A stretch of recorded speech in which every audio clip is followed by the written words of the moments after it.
Bien. Hoy vamos a hablar sobre el capítulo de grupos sanguíneos y factorial. ¿Bien? A manera de introducción, veamos lo siguiente. Los grupos sanguíneos, aunque a primera vista, jóvenes, parezca simple, su comprensión es crucial para lo que es la transfusión sanguínea segura, ¿sí? La prevención de enfermedad hemolítica del recién nacido y el entendimiento de patologías inmunológicas. ¿Alguien podría mencionar en qué situaciones creen que nos sea importante saber el grupo sanguíneo? Adelante, Pablo. Perdón. Bien, excelente, un accidente. ¿Cuándo más? Ahora. Bien, cuando en una situación de donación, perfecto. ¿Alguien más? En una cirugía, perfecto, tenemos que saber el grupo sanguíneo, más si es una cirugía donde se prevé una pérdida sanguínea importante, como por ejemplo las cirugías de neuro, ¿sí? Cuando es necesario, cuando en un accidente de tránsito hay un coágulo dentro de la cabecita, dentro de la masa encefálica, donde los neurocirujanos necesitan extraerlo. Bien, ahí necesitamos saber el grupo sanguíneo. ¿Por qué? Porque necesitamos transfundir sangre. Pero no es el único caso. Ejemplo, un shock hipovolémico, un accidente de tránsito con un trauma de una víscera maciza, como el hígado, y un sangrado masivo de más de la mitad de la volemia. Estamos hablando de un sangrado de más del 50% de la volemia, ¿sí? Necesitamos saber el grupo sanguíneo.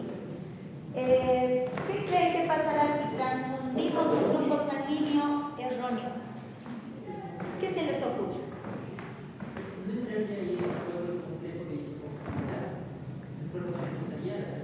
Bien, es un buen punto. ¿Alguien más? Ahora lo aclaramos, ¿sí? ¿Alguien más tiene una idea? ¿Por qué será tan importante saber el grupo sanguíneo? ¿Qué pasará si nosotros transfundimos un grupo sanguíneo erróneo? ¿Alguien alguna idea? ¿Qué le pasará? Les puedo decir algo. Antes, cuando no se hacía ninguna prueba, no se determinaba el grupo, ¿saben qué pasaba? Se transfundía sangre de emergencia y el paciente fallecía. ¿Sí? Después hacían estudios en la sangre y veían que los glóbulos rojos habían sufrido hemólisis, se habían destruido. ¿Qué habrá pasado ahí? Vamos a hablar en este capítulo que resulta que nosotros, entre los componentes sanguíneos, específicamente glóbulos rojos, tenemos un elemento en su pared que se denomina antígeno, ¿sí? Antígenos. ¿Recuerdan que hablábamos acerca de los antígenos en lo que es inmunidad? Cuando nosotros transfundimos un grupo sanguíneo erróneo, donde el paciente es de otro grupo, ese paciente puede tener anticuerpos contra el grupo sanguíneo específico que hayamos transfundido. Y si tiene anticuerpos, ¿qué creen que ocurre? Una reacción que se llama hemólisis, ¿sí? Se destruye, en este caso, los determinantes del grupo sanguíneo son las membranas que se encuentran en los glóbulos rojos. Entonces va a haber una lisis de los glóbulos rojos. Pero veamos cómo ocurren todos estos pasos. Ya sabemos cuándo necesitamos nosotros saber el grupo sanguíneo. Veamos cómo pasa todo esto que les voy mencionando a manera de introducción. Pero antes de ello, revisemos un poquito los objetivos. Los objetivos de esta clase son: 1. Describir la base genética y molecular de los antígenos de los grupos sanguíneos. El grupo A, el grupo B, el grupo O y el factor LH. ¿Bien? Número 2. Explicar las reacciones de aglutinación y hemólisis que ocurren en las transfusiones incompletas. compatibles, ¿sí? Esto se basa específicamente en qué es lo que pasa cuando nosotros transfundimos grupos sanguíneos que no son los que son compatibles. ¿Bien? Número 3. Analizar la importancia clínica de la tipificación sanguínea, ¿sí? Saber en qué consiste el grupo A, ¿sí? ¿Qué antígenos tiene, qué anticuerpos? El grupo B, el grupo 0 y el factor RH. Comprender la fisiopatología de la eritroblastosis fetal, que es una enfermedad hemolítica del recién nacido. ¿Qué pasará en ellos? ¿Por qué se denominará enfermedad hemolítica? Lo vamos a ver en esta clase, ¿sí? Y relacionar el conocimiento de los grupos sanguíneos con escenarios clínicos reales. Eso lo vamos a hacer al final. Para poder describir los grupos sanguíneos, nosotros tenemos que recordar cuáles son los componentes de la sangre. ¿Y cuáles eran los componentes de la sangre, jóvenes? Nosotros hemos hablado de los componentes sanguíneos, ¿sí? ¿Cuáles eran los componentes sanguíneos? Bien, perfecto.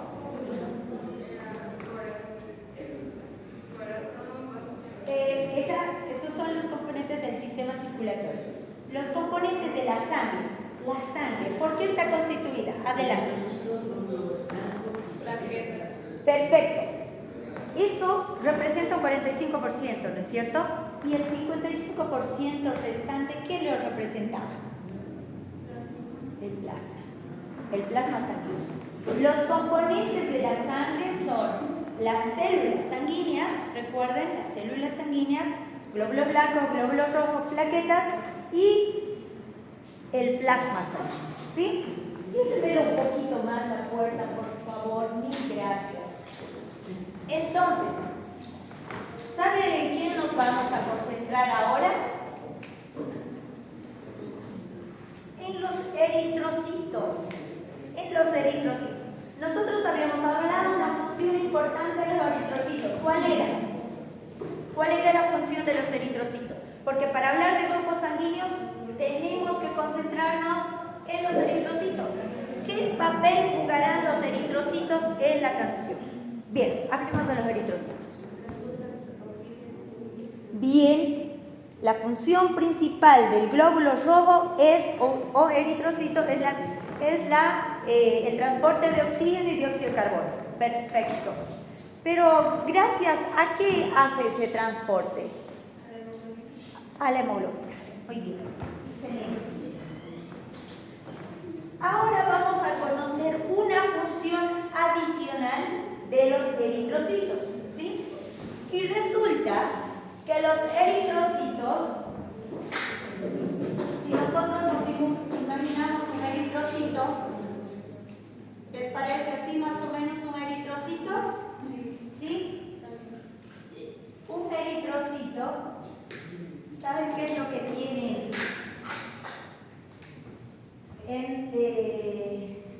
Esto sería la membrana celular, ¿sí? ¿Recuerdan qué características tenía la membrana celular, jóvenes? ¿Qué tenía? ¿Qué caracterizaba la membrana celular? ¿Quién me dice los puntos? Una bicapa lipídica. Excelente. ¿Qué más tenía además? ¿Quién recuerda cómo se llamaban esas cadenitas que estaban por encima de la bicapa lipídica? Excelente. ¿Qué más? Yo sé que lo saben. Eran unas cadenitas así.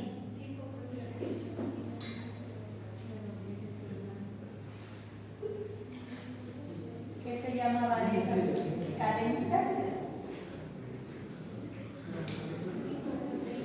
¿Les recuerdan?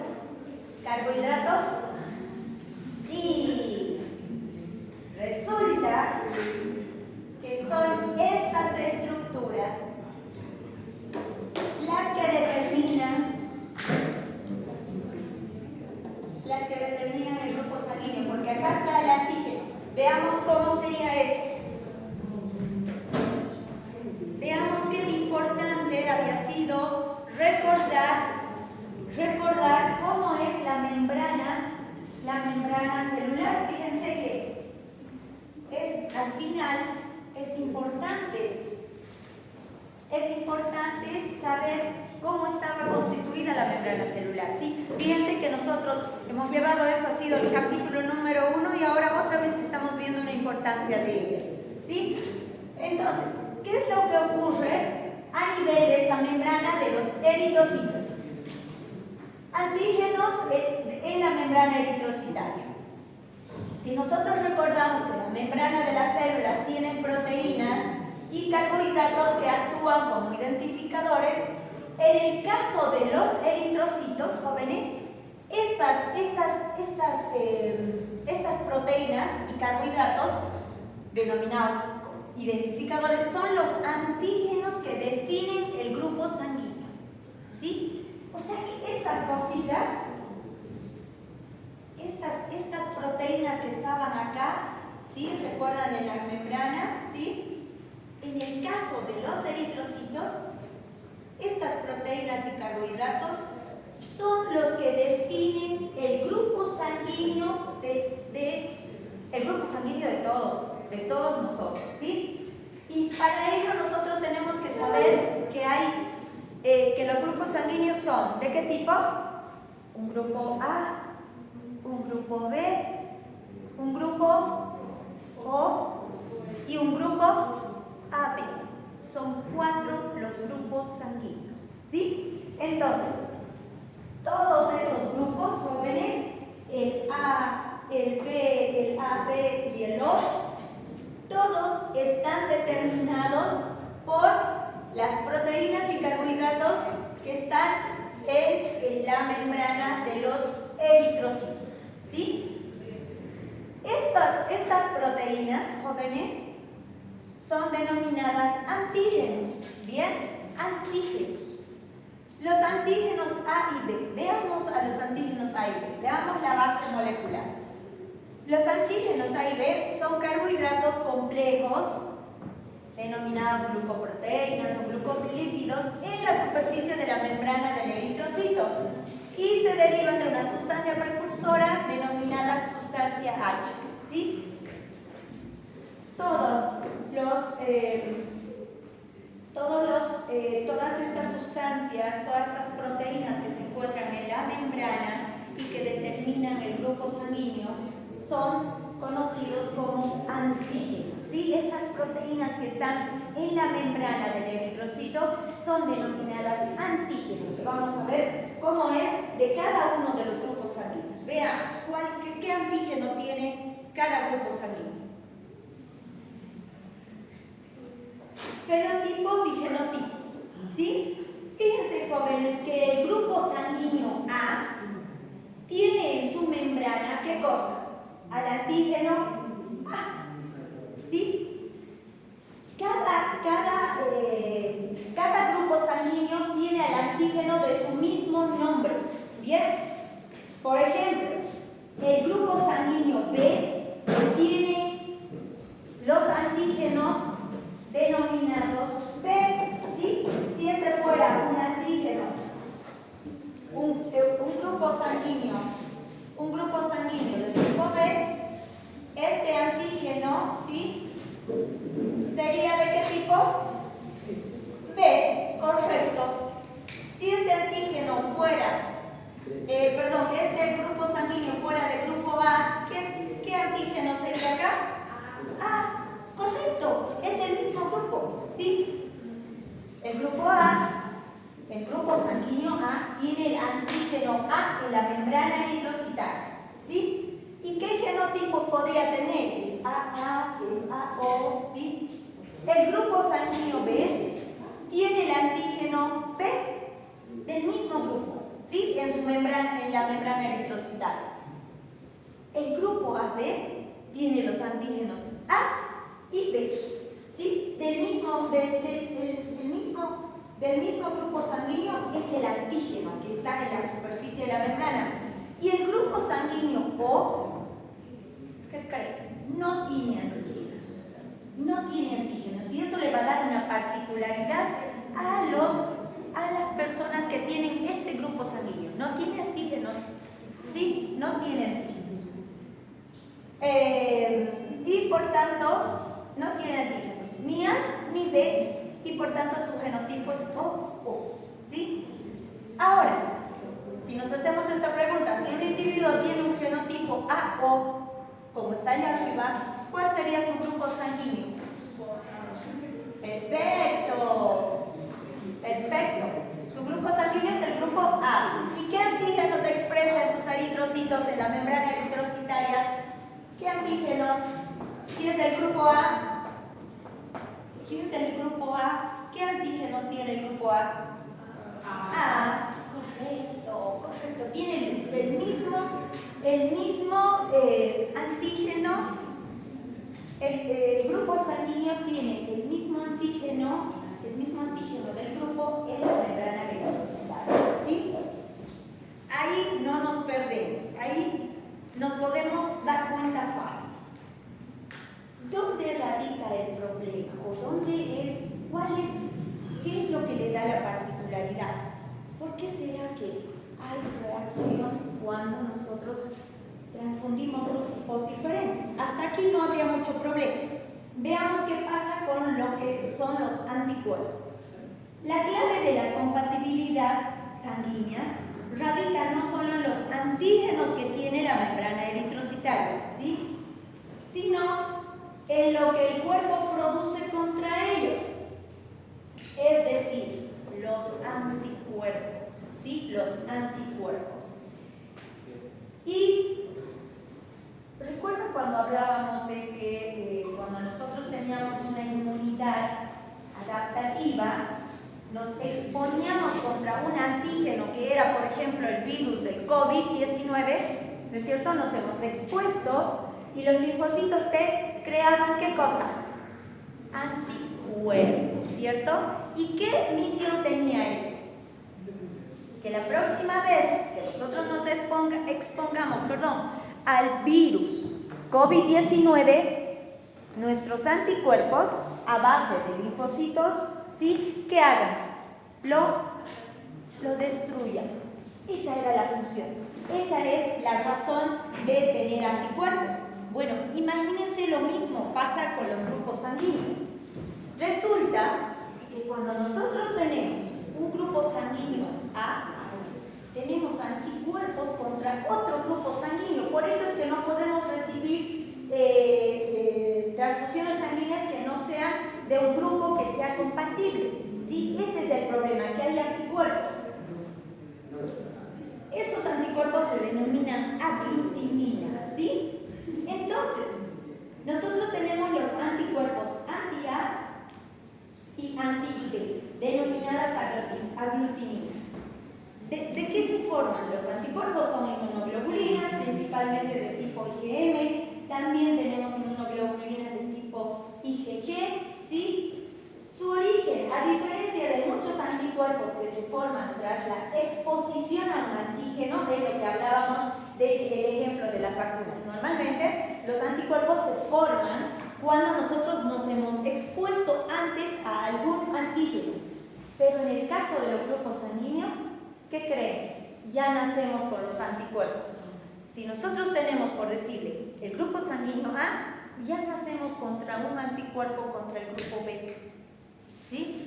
Y si tenemos un grupo B, ya nacemos con un anticuerpo contra el grupo A, o sea que no podemos recibir estos grupos, ¿sí? Entonces ya nacemos con el anticuerpo, a diferencia de lo que normalmente ocurriría, que primero nos tenemos que exponer a un antígeno y recién tener la inmunidad, ¿cierto? Recién generar los anticuerpos. En lo que es grupo sanguíneo no es así. Ahí está la diferencia, ¿sí? Entonces, nosotros, si bien nacemos con un determinado grupo sanguíneo, ¿sí? Nacemos con un determinado grupo sanguíneo, igualmente nacemos ya con un anticuerpo contra el otro grupo contra otros grupos sanguíneos que no sean compatibles. Ahora vamos a ver cuáles son compatibles, ¿sí? Veamos. Entonces, normalmente existe la presencia en cada grupo sanguíneo, ¿sí?, de anticuerpos. Lo que les decía, que ya nacemos nosotros con los anticuerpos. Si nosotros somos o los pacientes que tengan, las personas que tienen el grupo A, tienen anticuerpos contra el grupo anti-B, ¿sí? Las personas que tienen grupo sanguíneo A tienen anticuerpos contra el grupo B, contra el tipo, o sea, anti-B, contra las, es decir, no podríamos recibir una transfusión adelante, no podemos recibir una transfusión de un paciente que tenga grupo B, ¿es correcto? ¿Sí? Bien. Las personas que tienen grupo sanguíneo B ya nacen con anticuerpos anti-A, ¿sí? Ya nacen con esos anticuerpos. Las personas que tienen un grupo sanguíneo AB, ¿qué creen? No tienen anticuerpos, ni anti-A ni anti-B. Y por eso son denominados ¿qué cosa? El grupo AB no tiene anticuerpos. Y por eso son denominados receptores universales. No tienen anticuerpos, ¿sí? Es decir, por más que reciban sangre de otros grupos, no tienen anticuerpos, no tienen nada que vaya a destruir, a hacer lisis a los glóbulos rojos, ¿sí? Por eso se denominan receptor universal, el grupo AB positivo, ¿sí? ¿Y qué le pasará al grupo O?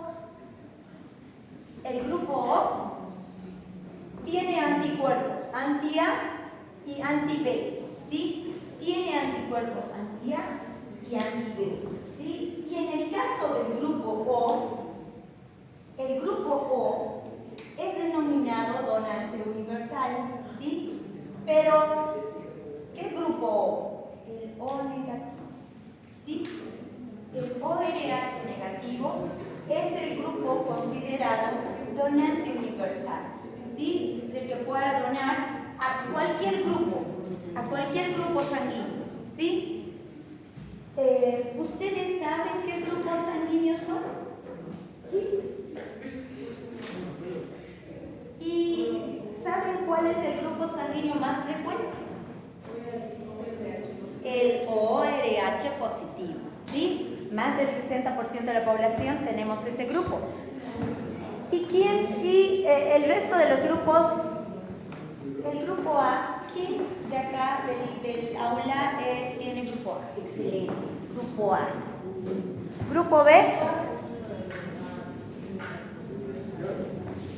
Normalmente los grupos luego del 0, del O, ¿sí? Del O, que es el que mayormente tenemos más del 60%, el que le sigue es el grupo A, luego el B, y el AB es el porcentaje más chiquitito, ¿sí? El AB es el porcentaje más chiquitito, y por eso es como que el AB, el que tenga grupo AB, es ese paciente que tiene que ser donante y tener sangre lista para cualquier emergencia, ¿sí? Porque ese es el grupo que no se encuentra con facilidad, es el menos frecuente, ¿sí? Es el menos frecuente.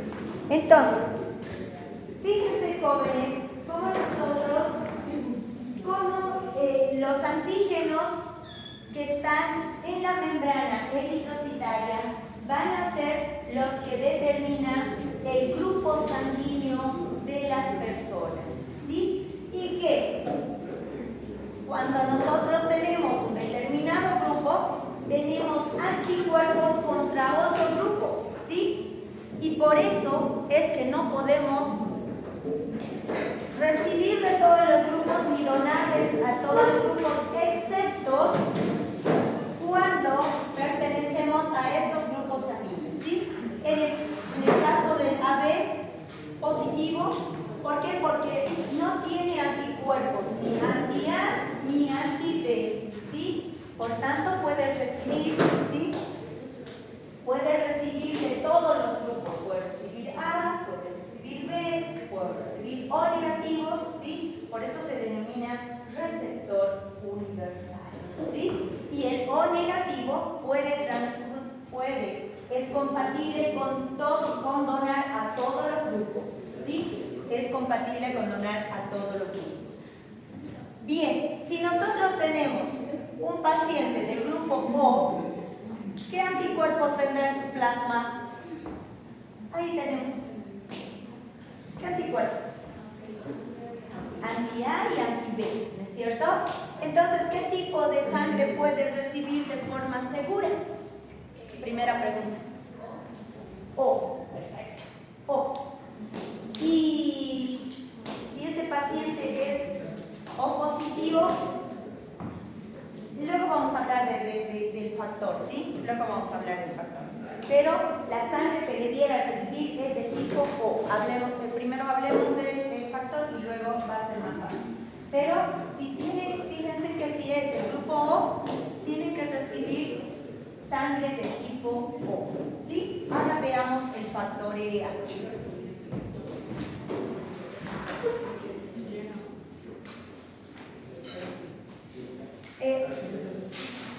Antes de ver lo que es factor EA, ¿qué es lo que pasa cuando un anticuerpo se encuentra con su antígeno correspondiente? ¿Sí? Es lo que les decía.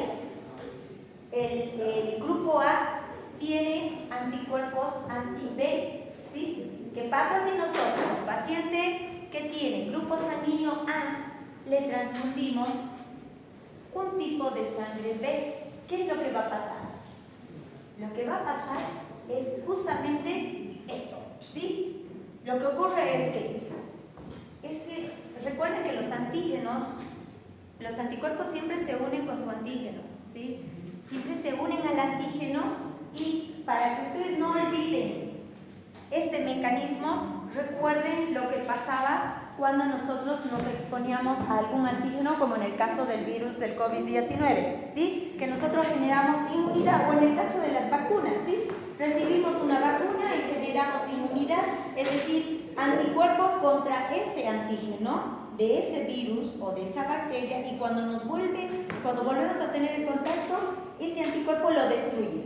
Bueno, eso es lo que pasa cuando nosotros tenemos una incompatibilidad sanguínea. Es decir, tenemos un paciente del grupo A y le transfundimos cualquier otro grupo que no sea compatible. Por decir, le transfundimos un tipo de sangre B, entonces, ese anticuerpo, ¿sí?, se va a unir al antígeno de la membrana eritrocitaria del grupo A, ¿y qué es lo que va a generar? Aglutinación, ¿sí? Estos son diminutos glóbulos rojos, pero fíjense ustedes cómo ellos empiezan a aglutinarse. La aglutinación sucede a nivel microscópico cuando se aglutina la sangre, ¿sí? ¿Qué quiere decir? Se forman como grumos por entrecruzamiento de eritrocitos por los anticuerpos, es decir, se unen los anticuerpos a los antígenos de la membrana eritrocitaria, ¿sí? Pero, ¿saben qué, jóvenes? No solamente se unen, o sea, el problema no estaría en una transfusión de sangre incompatible, no estaría solamente en la aglutinación. ¿Saben en qué está? En que cuando los anticuerpos se unen a los antígenos, ¿qué creen que es el siguiente paso? La destrucción. La destrucción de la membrana eritrocitaria libera ¿qué cosa? ¿Qué había dentro del eritrocito en gran cantidad? Hemoglobina. Y esa hemoglobina, ¿creen que es saludable para nuestro organismo en altas cantidades? No lo es. Produce fallas renales, produce una serie de trastornos. Y por eso es que la transfusión de sangre incompatible nos generaría problemas, ¿sí? Por la aglutinación y la hemólisis, la destrucción de los glóbulos rojos. Entonces, veamos qué pasaría. Esto es el primer paso cuando se pone en contacto un grupo sanguíneo con otro que no es compatible, ¿sí? Es decir, por decir, este es un grupo A y nosotros, un paciente del grupo sanguíneo A, y nosotros le hemos transfundido a un grupo sanguíneo B, ocurre el primer paso, aglutinación de los glóbulos rojos. Se aglutinan, se unen, no van a funcionar igual, ¿sí?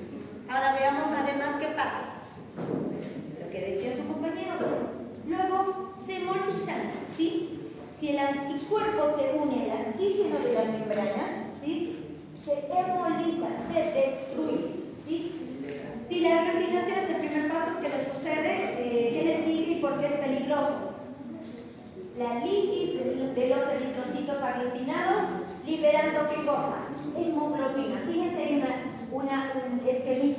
de cómo cuando se destruye, cuando se pone en contacto el antígeno con el anticuerpo, cómo se destruye la membrana, la pared del glóbulo rojo y cómo se libera la hemoglobina. Y como les decía, no es nada saludable que la hemoglobina la tengamos en altas concentraciones en la sangre.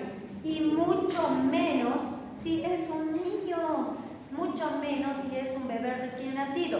Veamos qué pasa cuando esto ocurre. ¿Cuáles serían las consecuencias de una hemólisis intravascular? Quiere decir, de una gran destrucción de glóbulos rojos. ¿Qué pasaría? Número 1, obstrucción capilar, ¿sí?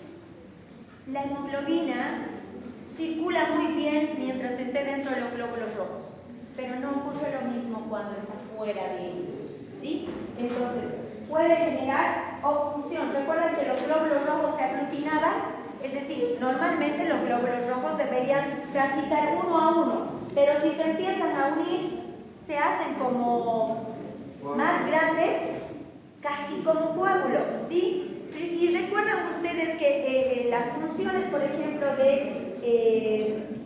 cuando hablábamos de circulación, veíamos cómo los capilares, en algunos vasos sanguíneos muy estrechos, los glóbulos rojos tenían que acomodarse para poder pasar por ellos.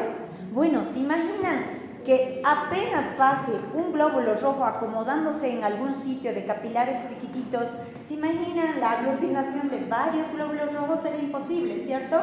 Y por eso es que eso genera obstrucción capilar. Claro que sí.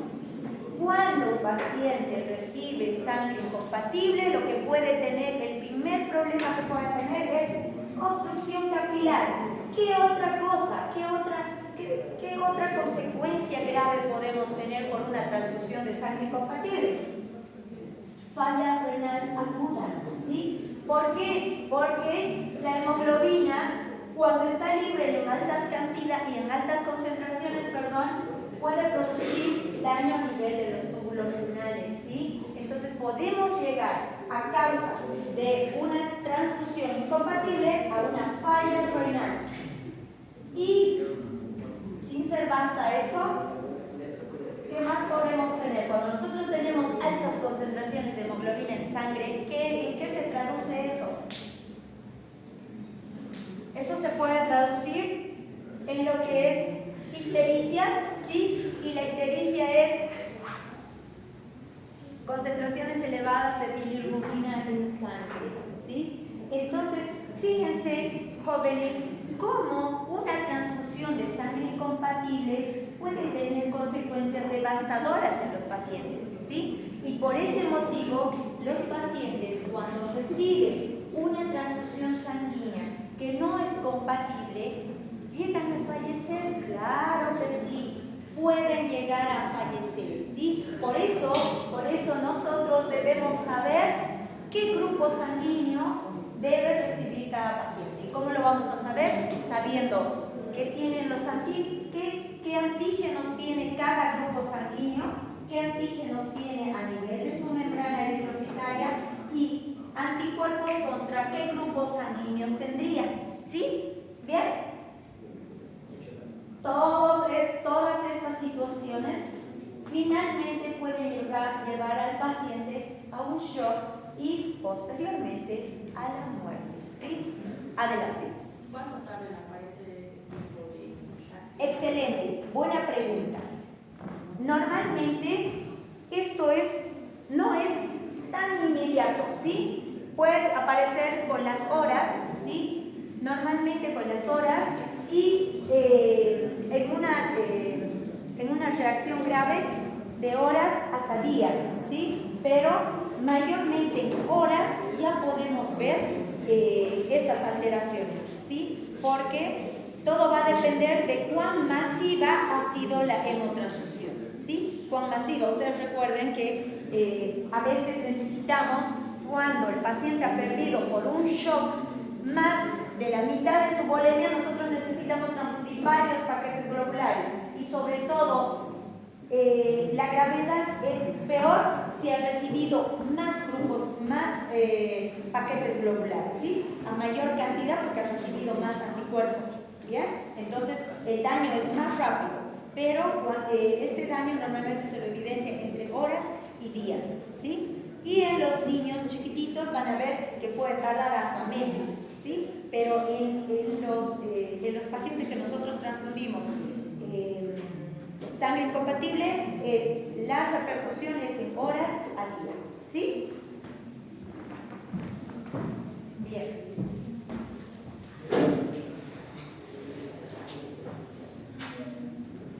Tipificación sanguínea A, B y O. ¿Cómo se determina el grupo sanguíneo en el laboratorio? Bien, estos jóvenes nosotros tenemos que, de manera general, saber que en el laboratorio se realiza una serie de pruebas, una serie de procedimientos para poder determinar el grupo, ¿sí? ¿Y por qué para nosotros es importante? Nosotros, siempre que preveemos una transfusión sanguínea a un paciente, por ejemplo, un paciente que tiene un cáncer de cuello uterino, ¿sí? Y que le van a retirar toda la matriz, ¿sí? Es una cirugía grande, a veces con vaciamiento ganglionar. Entonces, si es una cirugía muy grande, nosotros ya prevemos ¿qué cosa? Que el paciente va a perder gran cantidad de sangre y que por tanto va a necesitar una transfusión de algún paquete globular, ¿sí? Entonces, ¿qué es lo que qué es lo que debemos hacer?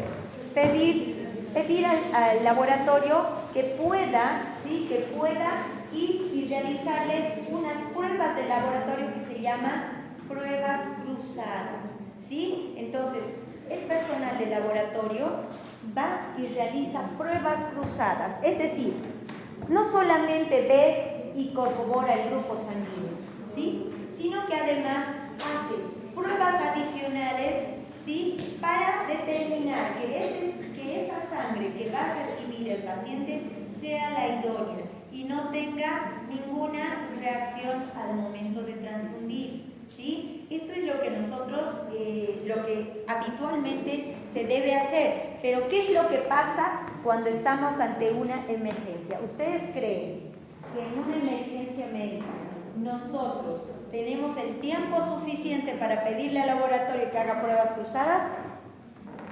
No, de ninguna manera.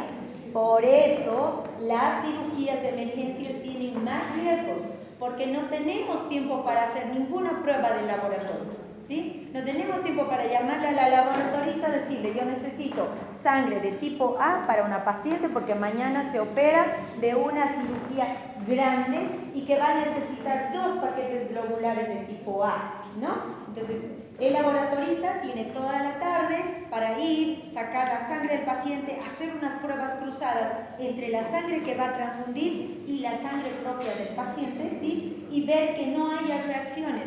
Pero eso no nos ocurre cuando estamos en la emergencia.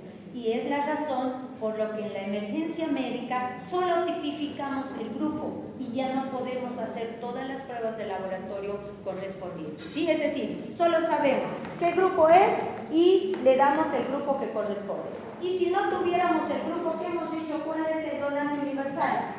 Ejemplo, me llega un paciente que es del grupo A con un accidente de tránsito, con la pérdida de más del 50% de su volemia, ¿sí? Y que está entrando en shock. Y yo le pido un paquete globular. ¿Qué sangre le puedo transfundir a ese paciente que yo no conozco ningún grupo sanguíneo? Eso. El A es el receptor universal. El O, RH negativo. Y le puedo dar a todos. De hecho, cuando nosotros recibimos un paciente en quirófano que está choqueado, ¿sí? Que llega así, cuando lo llevan en la camilla corriendo directamente a quirófano porque está sangrando masivamente y necesita una cirugía de emergencia, lo primero que pedimos es hemotransfusión, subir a quirófano con 2 unidades de sangre O negativo, punto y aparte, ¿sí? Pero fíjense ¿qué dice el texto? ¿Qué dice la literatura? Que si bien nosotros bastaría con determinar el grupo en la emergencia, pero pueden haber otras pruebas que identifiquen porque una sangre determinada, por más que sea del mismo grupo, puede hacer reacción contra el mismo grupo, ¿sí? Y nosotros, les reitero, en la emergencia no hay tiempo para hacer eso. Por eso estos pacientes de la emergencia tienen mayores riesgos, ¿sí? Tienen mayores riesgos porque no se tiene el tiempo suficiente para hacer todas estas pruebas cruzadas. Lo ideal es hacer todas las pruebas de laboratorio antes de transfundir a un paciente, ¿sí? ¿Bien? Perfecto. Hablemos nosotros hemos hablado que los eritrocitos tienen un antígeno a nivel de su pared, que son los que determinan ¿qué cosa? El grupo sanguíneo. Si este eritrocito es de tipo B, nosotros tenemos los antígenos de tipo B, ¿sí? Si nosotros tenemos un paciente que es del grupo A, este eritrocito tiene en su membrana antígenos de tipo A y así, ¿no? Si es de tipo AB, antígenos de tipo AB. Si es de tipo O, antígenos de tipo O. ¿Qué es lo que pasará con los antígenos RH? Que también es importante al momento de determinar grupos sanguíneos. El sistema RH es el segundo, ¿sí?, en importancia clínica, pero no menos importante que los antígenos del grupo A, B y AB y O, ¿sí? El antígeno el antígeno principal en lo que es el factor RH es el antígeno de tipo D, ¿sí? Es la proteína más inmunogénica, ¿bien? ¿Hay otros antígenos del factor RH? Sí, hay.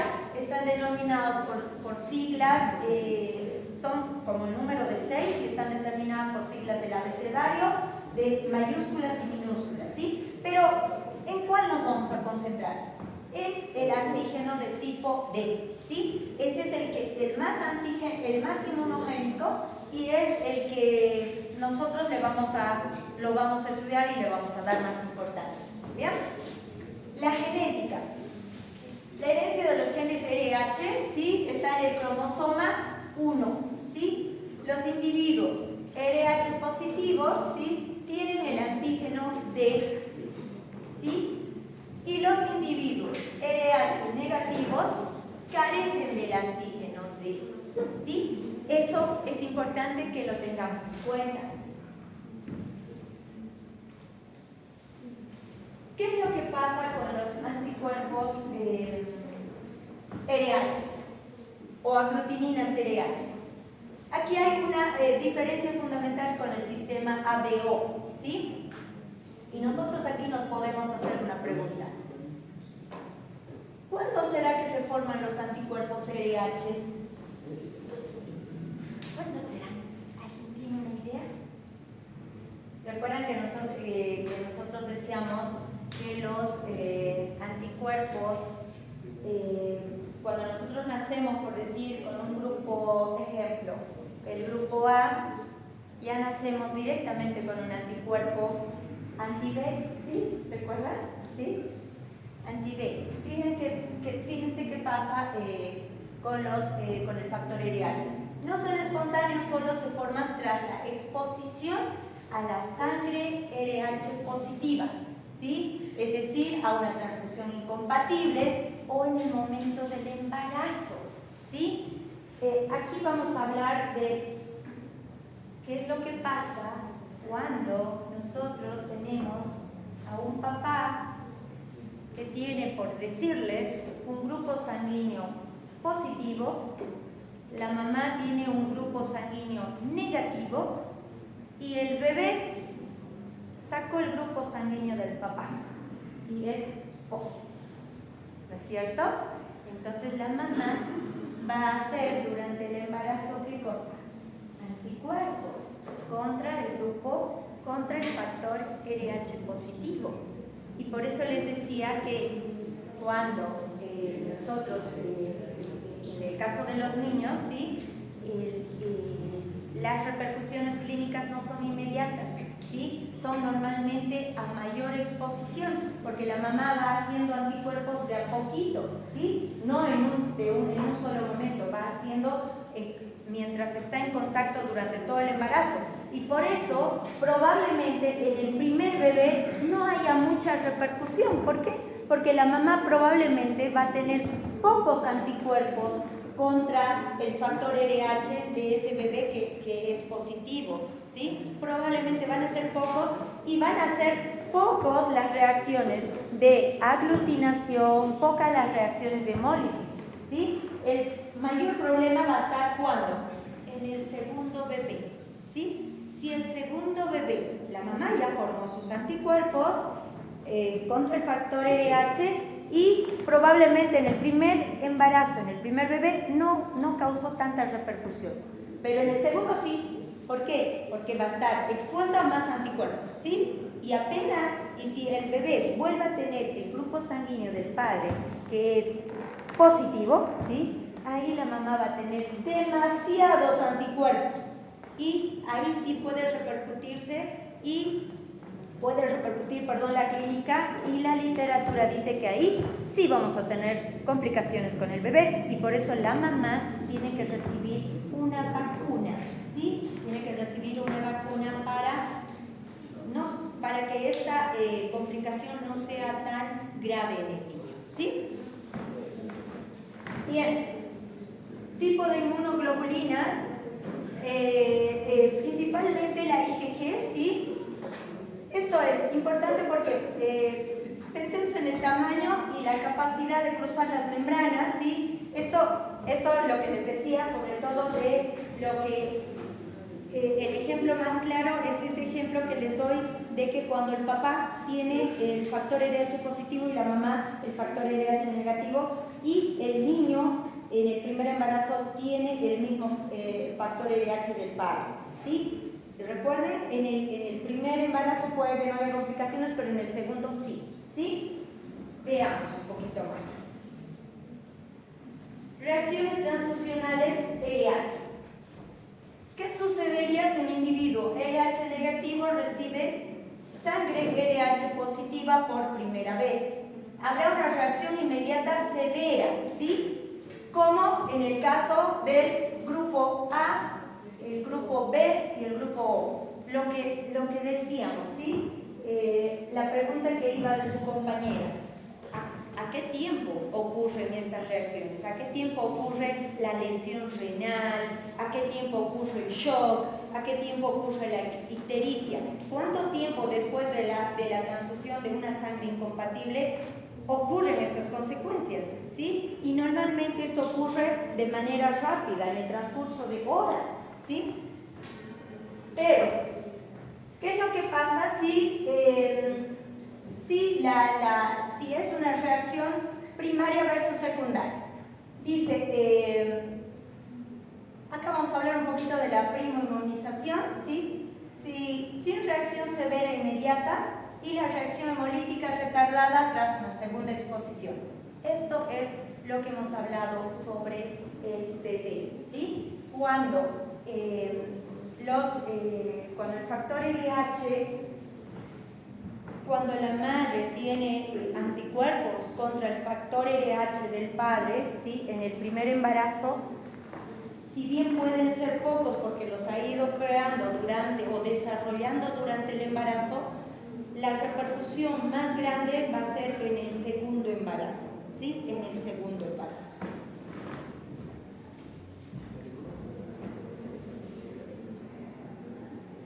Hablemos de la eritroblastosis fetal, que es una enfermedad hemolítica, ¿sí? Del recién nacido. Este es un ejemplo clínico paradigmático de la importancia del sistema del factor RH, ¿sí? Fisiopatología, ¿cómo ocurre? Si la madre RH negativa, si la mamá tiene un factor RH negativo y el papá un factor RH positivo, y el feto es un RH, adquiere el grupo sanguíneo, el factor RH del padre. La exposición materna a la sangre fetal, ¿sí?, durante lo que sería el parto y demás, ¿sí?, genera la formación de, ¿qué hemos dicho?, de anticuerpos IgG anti-D, ¿sí?, en la madre.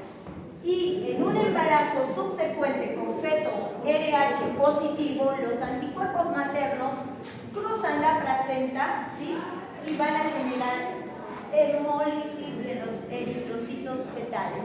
Claro que sí. Van a producir una anemia hemolítica, una enfermedad hemolítica del recién nacido. Ojo, esto sí puede ser grave, ¿sí? Sí puede ser grave, ¿por qué? ¿Qué le pasará a un bebé recién nacido que tiene una volemia, nada que ver con 5 litros de sangre como nosotros, ¿sí?, que tiene una volemia muy reducida y que encima tiene destrucción de glóbulos rojos? ¿Qué le pasará? ¿Qué se imaginan que le puede pasar? Muy bien.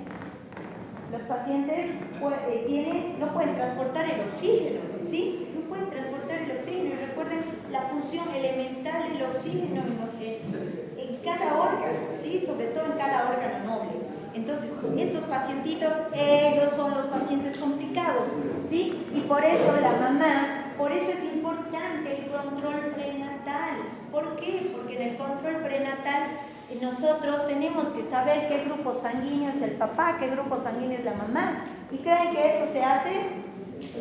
¿Creen que se hace eso? ¿Alguna vez cuando alguien fue al control le preguntaron de casualidad, ¿y el papá qué grupo sanguíneo será? No, y por eso tenemos estos problemas, ¿sí? Nosotros debiéramos saber qué grupo, qué factor es el padre, qué factor RH es la madre, para prevenir justamente estas cosas y no encontrarnos directamente con un paciente que por ahí el primer embarazo fue, o el primer parto fue domiciliario o en provincia donde nunca le han hecho ningún estudio, y encontrarnos nosotros aquí frente a una hemólisis, ¿sí?, a una enfermedad hemolítica del recién nacido. Esa es la importancia de conocer el grupo y factor RH, ¿sí? Entonces, en la eritroplastosis fetal o enfermedad hemolítica del recién nacido, ¿qué consecuencias fetales neonatales tendríamos? Número 1, ustedes ya lo dijeron, anemia, ¿sí? Si se destruyen los glóbulos rojos por el factor RH que produce hemólisis de los glóbulos rojos, vamos a tener, número 1, anemia. Segundo, hidrocefalia. ¿Qué es el hidrocefalia? Es cuando estos pacientitos empiezan a tener hidrocefalia, ¿sí? Tienen demasiado líquido, ¿sí?, dentro de lo que son las cisternas, ¿sí?, en el sistema nervioso central. ¿Qué otro problema tendrán estos pequeñitos? ¿La ictericia será grave en los niños? ¿Saben algo acerca de la ictericia? Muy bien. No nos preocuparíamos si solo la piel se pondría amarilla, ¿cierto? ¿Qué produce la ictericia a nivel del sistema nervioso central? Produce un daño significativo, ¿sí? Produce un daño significativo a nivel del sistema nervioso central, eso se denomina kernicterus, ¿sí? Es grave, los pacientitos que a veces sufren ictericias graves en la edad fetal, en la edad, neonatal, ¿saben qué les ocurre? Después tienen trastornos de lo que sería capacidades diferentes, ¿sí? Tiene una lesión, un impacto muy fuerte a nivel de desarrollo intelectual de los niños. Entonces, por ese motivo es que los neonatólogos se preocupan. Y cuando ven un niño amarillito, lo primero que hacen es hacérselo quedar de la consulta y ponerle ¿dónde? A la incubadora y expuestos ¿a qué? A la luz. Sí, se les puede recomendar, sí, está bien. Se recomienda exponerlos a la luz solar o si no, internarlos y ponerles bajo una cámara, ¿sí? bajo una luz que en la misma incubadora, bajo luminoterapia se llama el tratamiento, y tratar de eliminar la mayor cantidad de bilirrubina posible de estos pacientes. ¿Sí? ¿Por qué? Porque esa ictericia lo que genera es daño cerebral en el recién nacido. ¿Sí? Entonces, ¿cuál sería la prevención? Ahora nosotros ya sabemos un poquito la fisiopatología y fíjense que ellos dicen la literatura lo considera una enfermedad devastadora. Claro que sí, no podemos tener niños con capacidades diferentes, ¿sí? Menos un niño que nace en un hospital.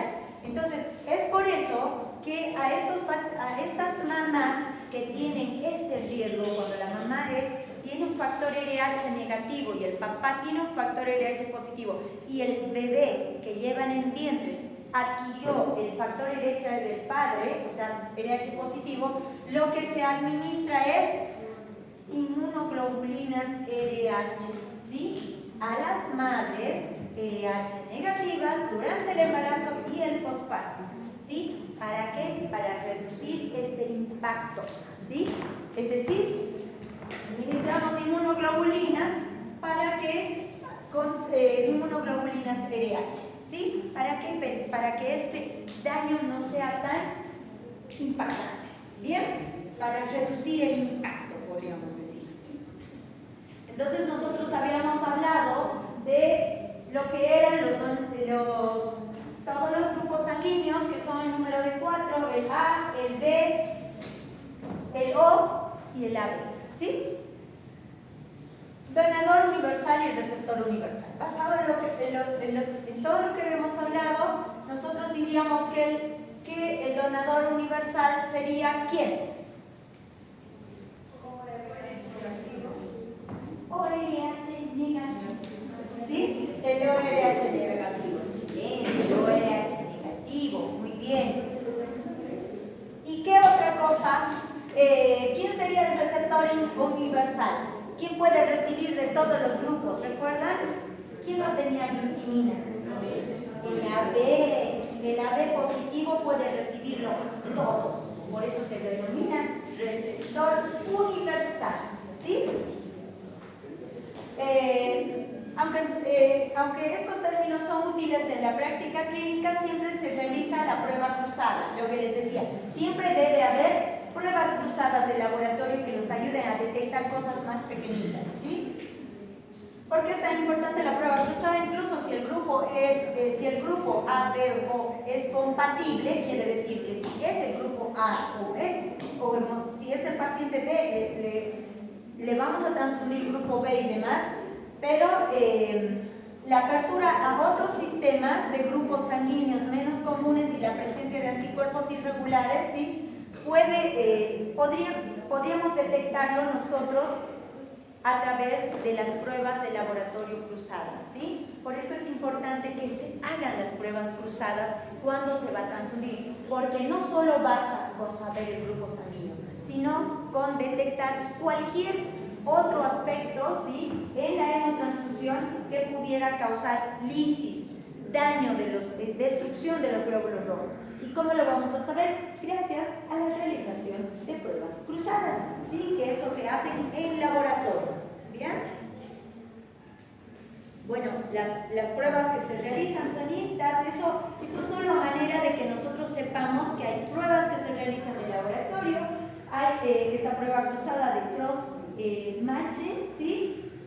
Hay una prueba mayor, una prueba menor, ¿sí? Y eso es cuando, ustedes fíjense cómo las laboratoristas empiezan a determinar, ¿sí?, y a poner antígenos, por ejemplo, a la sangrecita de un paciente que va a recibir un grupo sanguíneo determinado el día de mañana. Ellos empiezan a ponerle antígenos y anticuerpos a ambos grupos sanguíneos, al que va a donar y al que va a recibir. ¿Para qué? Para ver si no hay ningún otro tipo de reacción, pese a que sean el mismo grupo, ¿sí? Pese a que sea el mismo grupo sanguíneo. ¿Y esto para qué se hace?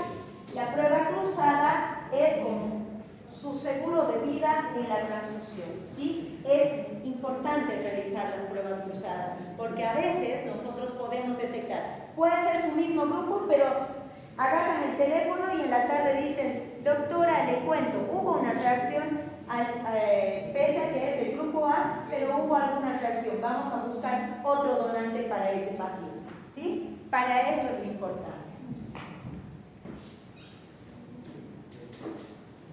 Perfecto. Tenemos tiempo, estamos en la penúltima diapositiva. Componentes sanguíneos específicos. Algo importante que tenemos que saber. ¿Ustedes creen que solo nosotros podemos transfundir glóbulos rojos?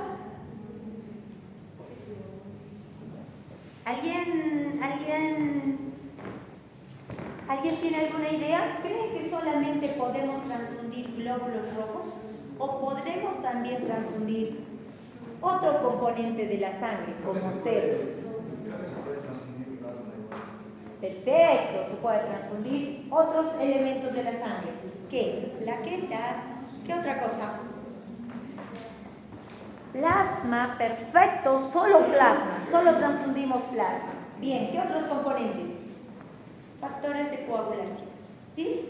Se llaman crioprecipitados. Bien, sobre todo factores que nos ayudan cuando los pacientes tienen trastornos de coagulación. Entonces, importante, no solamente se transfunden paquetes globulares que sean solamente de glóbulos rojos como tal. También podemos transfundir otro componente de la sangre, que son las plaquetas. También podemos transfundir otro componente que son el plasma y también otro que son los crioprecipitados. Anteriormente, antes se transfundía lo que se denominaba sangre entera, ¿sí? ¿Qué quiere decir? No se le quitaba ningún componente, ¿sí? No se los dividía en un paquetito globular simplemente, ¿sí? O en solo plaquetas o en solo plasma. Se transfundía sangre entera.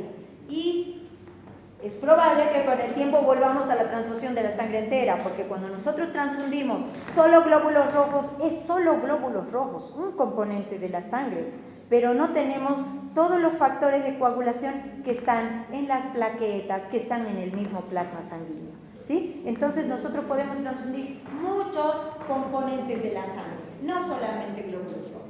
¿Bien?